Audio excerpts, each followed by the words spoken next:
어제 저녁에 미국과 8월 고용 동향이 발표가 됐죠. 금리를 결정하는 가장 중요한 지표이기 때문에 전 세계 투자자들이 관심을 가지고 있는 지표죠. 4분기 주가가 오를 때는 우리나라를 대표하는 대형주들이 좀 더 많이 오르지 않을까, 그렇게 보고 있고요. 이제 전 세계 중앙은행이 금리를 내리는 시기라는 겁니다. 인하하면은 상당히 오랫동안 한 방향으로 가거든요. 그렇게 되면 채권 가격은 올라갑니다. 앞으로도 저는 3, 4년 정도는 채권 가격이 오르는 국면입니다. 그래서 이제 채권에도 본격적인 관심을 가져야 된다. 안녕하십니까. 지금은 학교 연구실입니다. 제가 오늘 강화에 못 갔고요. 오늘 제가 좋아하는 제자 결혼식이 있어요. 거기 축사 좀 해줘야 되고요. 그리고 또 결혼식 끝나자마자 저기 시골에 있는 산소에 가야 됩니다. 매년 명절 때 산소에서 가족들이 모이거든요. 그래서 보통 추석 때 가야 되는데 추석 때 가면 워낙 교통이 막혀가지고 보통 추석 일주일, 2주일 전에 산소에서 조상들 묘가 있죠. 거기서 가족들이 같이 모여가지고 제사 모시고 있습니다. 어제 저녁에 미국 8월 고용 동향이 발표가 됐죠.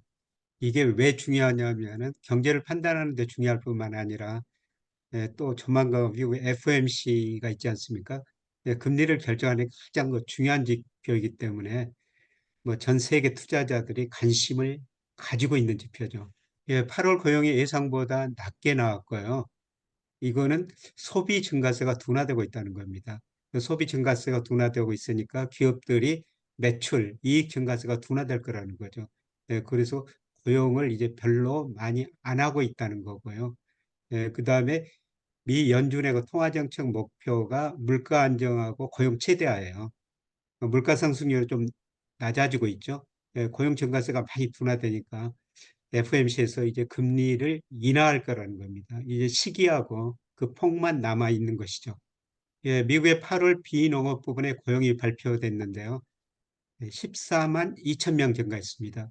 시장 예상치는 16만 4천 명이었습니다. 그런데 6월하고 7월 고용도 당초 발표치보다 줄였어요. 6월도 원래 당초는 16만 8천 명 증가했다 그랬는데 11만 8천 명으로 줄이고요. 7월도 11만 4천 명에서 8만 9천 명으로 줄였습니다.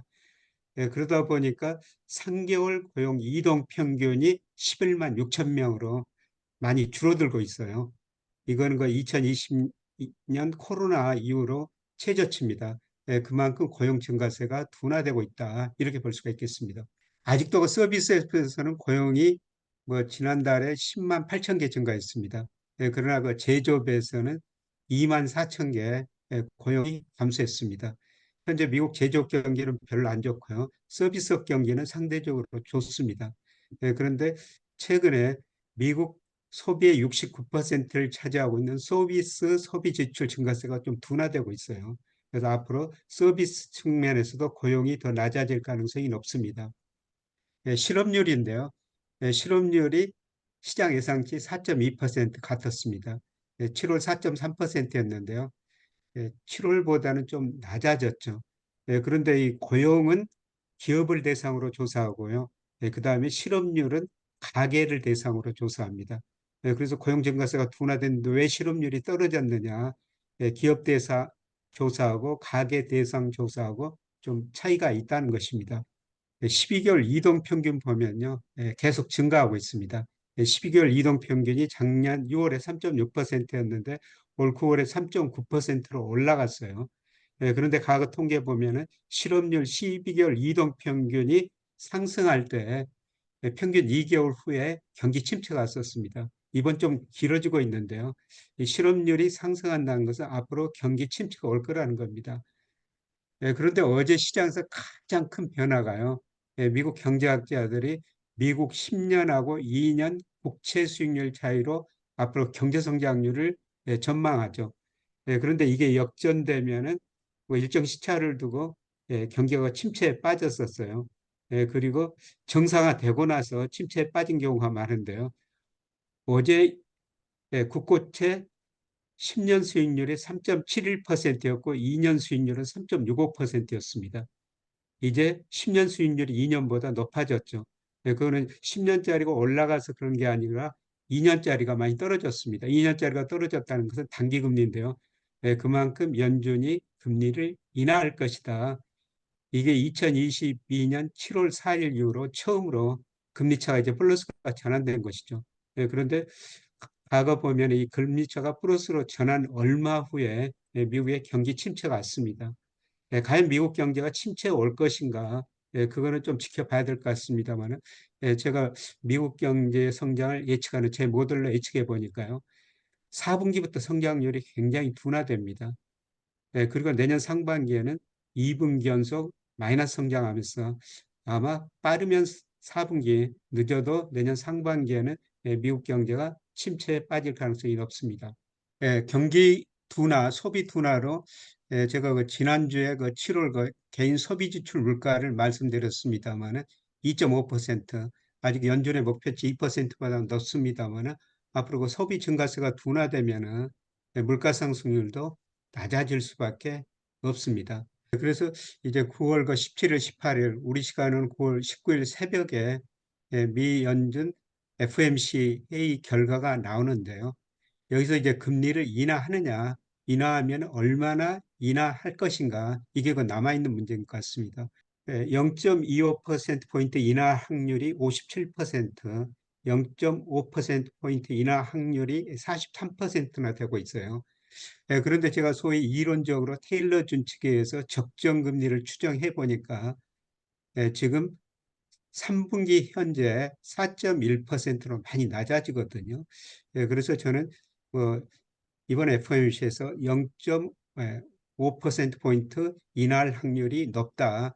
그리고 내년 들어가지고는 거의 2% 초반대로 적정금리가 많이 낮아져요. 그래서 금리를 앞으로도 계속 인하할 것이다. 그만큼 경제 성장이 둔화되고 물가 상승률 떨어지고 실업률은 올라갈 거라는 겁니다.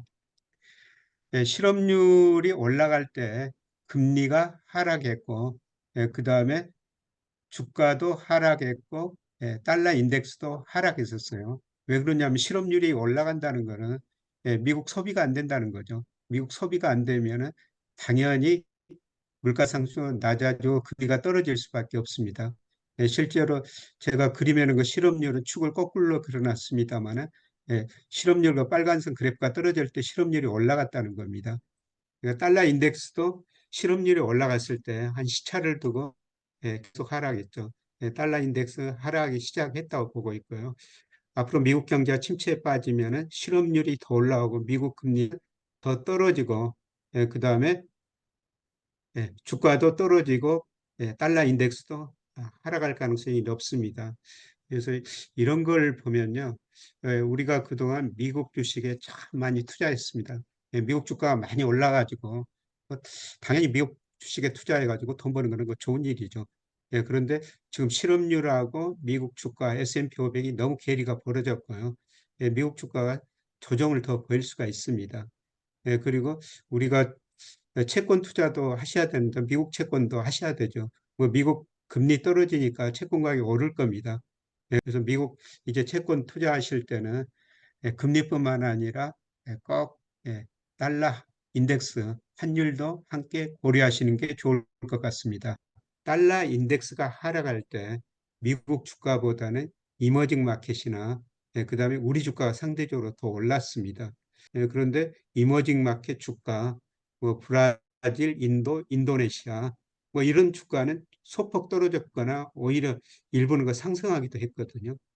저는 그 달러 인덱스가 하락하면서 앞으로 미국 주가보다는 신흥시장 주가가 더 오를 것이다. 이런 의미에서 뭐 인도, 지금 중국 주가 지지부진합니다만 제가 보기엔 상당히 저평가됐습니다.